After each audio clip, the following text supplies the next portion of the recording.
نماز کے اندر پینٹ کے پائچوں کو ٹخنوں سے نیچے رکھنا یا پھر ان کو فولڈ کر کر نماز پڑھنا، کرتا یا شرٹ کی آستین کو چڑھا کر نماز پڑھنا، یہ کیسا ہے؟ الجواب بعون الملک الوہاب۔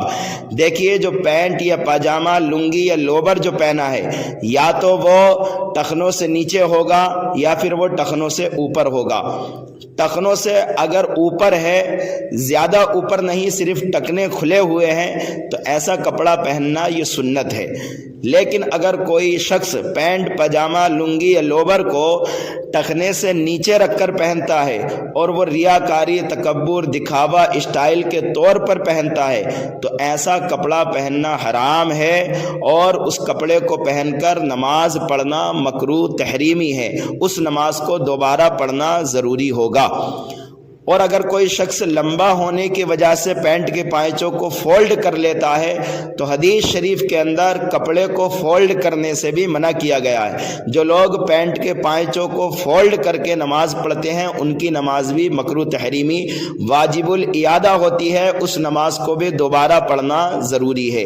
اور اگر کوئی شخص ٹخنے سے نیچے پینٹ یا پاجامے کو رکھتا ہے، ریاکاری، تکبر، دکھاوے کے طور پر نہیں ہے، تو اس کو چاہیے کہ وہ اوپر سے کمر بند کی طرف سے اوپر کو جو ہے کھینچ لے، اور پھر بھی اگر ٹخنے سے نیچے ہوتا ہے تو اسی طرح سے نماز پڑھ لے۔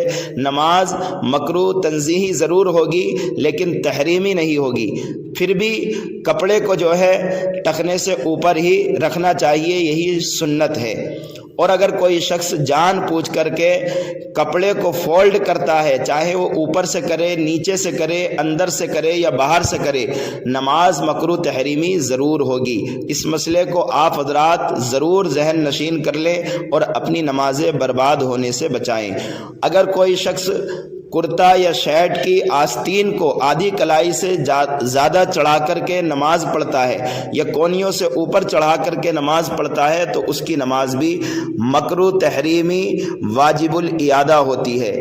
اگر آپ حضرات کو اس مسئلے کی تفصیل جاننی ہے تو مومن کی نماز میں مکروہات تنزیہی کا مطالعہ کریں، انشاءاللہ آپ کو بہت تسلی ہوگی اور تشفی ہوگی۔ اگر آپ حضرات کو یہ ویڈیو اچھی لگی ہے تو اس کو لائک کر کے دوسرے اپنے دوست و احباب میں شیئر کر دیجئے، تاکہ ان نوجوانوں کو پتہ چل جائے جو لوگ پینٹ کے پائچوں کو فولڈ کرتے ہیں، یہ ٹخنے سے نیچے رکھتے ہیں، یا پھر شرٹ یا کرتے کے آستینوں کو چڑھا کر نماز پڑھتے ہیں۔ اگر آپ حضرات نے چینل سبسکرائب نہیں کیا ہے تو اس کو سبسکرائب کر لیجئے، انشاءاللہ بہت فائدہ ہوگا۔